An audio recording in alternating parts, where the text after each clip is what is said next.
Coming up on today's show, in preparation for the release of The Strangers Chapter 1 at the end of the week, we take a deep dive into the 2008 original The Strangers. Why are you doing this to us? Because you were home. Stay tuned.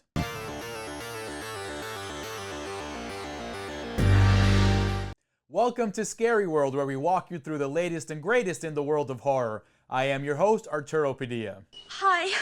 For those of you just joining us, don't forget to subscribe up above and say what's up down below. Remember, folks, we have one major rule around here: no spoilers. Now that we got that out of the way, there are 5 categories: production, story, ensemble, horror, and legacy. Each category can score up to 2 points. Showtime. Per IMDb, the synopsis goes, a young couple staying in an isolated vacation home are terrorized by 3 unknown assailants. This movie was directed by Brian Bertino. This was his directorial debut, and he did not disappoint. He impressed at all technical levels of the filmmaking process. After this movie, Bertino went on to direct the sequel for The Strangers, as well as writing and directing The Monster and The Dark and the Wicked, which you can find on Shudder. All of those movies are very solid and show his competence behind the camera. Bertino makes sure everything looks good. He makes great use of the location and manages to create an eerie tone throughout the film. There's someone out there.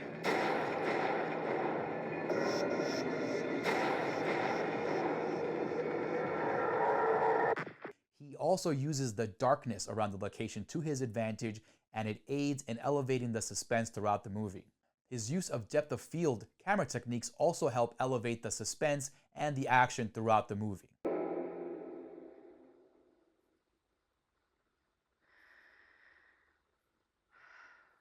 All of Bertino's shots are crisp, they're clean, they're composed nicely for maximum effectiveness. Visually, this movie is a success. Another portion that was a great success in this movie is the sound editing. The sound also helps to amplify the suspense and the horror in this movie. Since a lot of the movie is quiet, the sounds really come through in the mix and help elevate that scare tactic. Once again, the overall execution of this movie technically was a success. Bertino showcases his keen eye for horror, and he has made a very good career since the release of this movie. And for all the hard work done on this production, for the great sound editing, the great shots that we get, this movie gets the maximum score of 2 for production. Brian Bertino also wrote the story and scripted the movie. This again was his first ever feature script, and he did an admirable job with the story. The first 2 acts are long-winded and should have been trimmed down for more effectiveness. The suspense is built well, but it lacks tension, unfortunately. There's nothing emotionally clicking to feel the fear the on-screen characters do. That is my major problem with this story. The characters are going through it in this movie, but the audience doesn't really connect with those characters. I personally did not connect with those characters. I found it a little hard to care for them and to care for their survival in this movie. You want to go talk to her? They don't want to talk. When they want something, people just don't stand up there staring at us like that. They want something.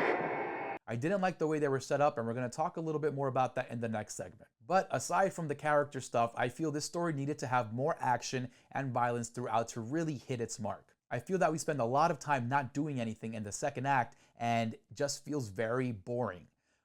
It drags a lot in the middle of this movie, unfortunately. The third act is really good though, and it helps elevate the entire movie at the end of the day. There are some things done at the very end of the movie that are questionable and can be polarizing. I was not a big fan of what they did at the very end, but the third act itself was very good and helped keep me engaged in this movie. And for the awesome core concept, this movie gets a score of a 1. The movie needed a little bit more bite to it. I feel that we waste a lot of time dragging out these characters too much and not really getting to the source, which is these strangers and what they're doing to these characters on screen. We needed more of that. We needed more violence at the end of the day. The cast does a fine job with their roles.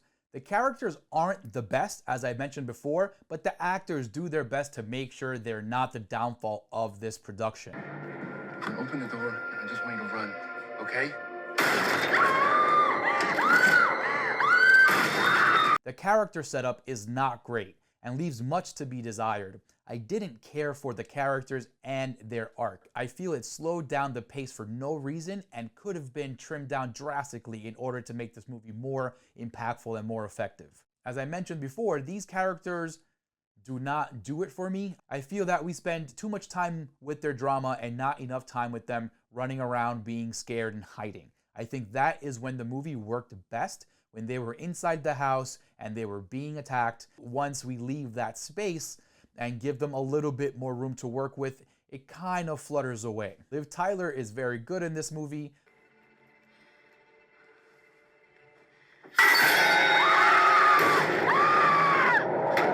Unfortunately, I don't like her character overall. Same for Scott Speedman. I think these actors do a good job with their characters, and we managed to get some good performances from them. You can still leave. But all that aside, all the characters feel a little flat, unfortunately. And for the performances of Liv Tyler and Scott Speedman, this movie gets a solid 1. I feel that they could have done a little bit more with these characters, but they weren't written that way. These actors are really talented, and they could have definitely done more if directed that way and if written that way. But what we got was 2 generic characters going through it in a home invasion, and no real emotional connection to these characters, unfortunately. The blood and gore happen in the latter part of this movie, and it does not disappoint. Hello.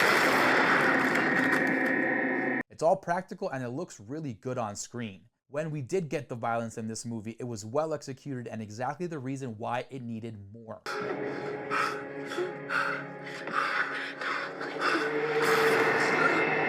I really enjoyed when this movie picked up the pace and picked up the action. That's when it really shined. I love when the strangers finally get in the house and start really terrorizing this couple. When they do the physical terrorizing, that's when this movie really shines. Why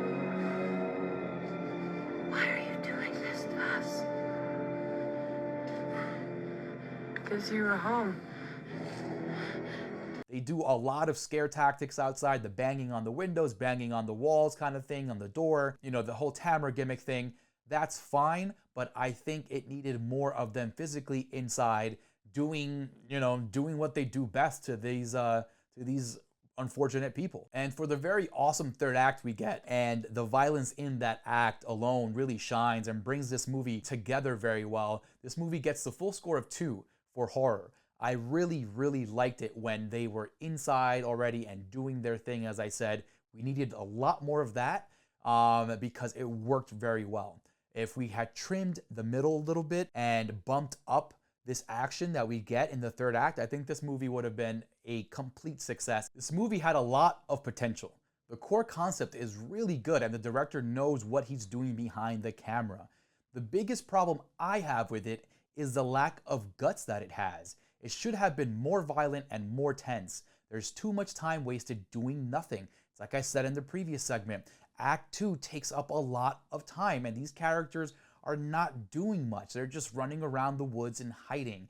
I love it when the strangers go inside and start physically terrorizing this couple. It really worked when they're in there. The movie could have been trimmed down drastically in order to accommodate that. I think maybe in an hour or an hour and 15 minutes, 60 to 70 minutes, 75 minutes tops, this movie would have been more successful. The fluff they added for the characters is not needed. I don't care much for these characters. I don't care much for their situation, why they're sad, why she declined his proposal. All that stuff is nonsense and doesn't matter. We needed more violence in this movie, folks. And for the cool core concept that we get and the really cool mask designs that they have for this movie, specifically the burlap sack with the happy face, this movie gets a solid 1 for legacy. I think the core concept really works here, and it should have been focused a little bit more. We get too much of Liv Tyler's character and Scott Speedman's character and their drama, and we needed more of the strangers. So to tally it up, the strangers received a 2 for production, a 1 for story, a 1 for ensemble, a 2 for horror, and a 1 for legacy, bringing its total score up to 7. I feel this movie had potential to be so much more. If it was condensed a little bit more and the strangers were focused on a little bit more, I think we would have gotten a better and more impactful version of this movie. Go watch The Strangers. It's available to to stream on Max now. Can you tell me what time it is? And that's a wrap. Thank you for watching Scary World. Don't forget to drop a comment down below and hit the thumbs up on the video. Most importantly, do not forget to subscribe to the YouTube channel. Tell all your friends, your family, and their pets to come on down to YouTube. Subscribe to CorpseFeed. We have spoiler-free horror movie reviews for you guys dropping every Monday, Wednesday, and Friday. We also have the CorpseFeed official podcast dropping every Tuesday, and that is the one, the only, The Morgue. Go catch that wherever you get your podcast streams. And also, folks, don't forget to like, share, and subscribe on all the socials. We are everywhere, folks. We will see you on Wednesday for another episode. And remember, it's a scary world out there, but we are here to walk you through it.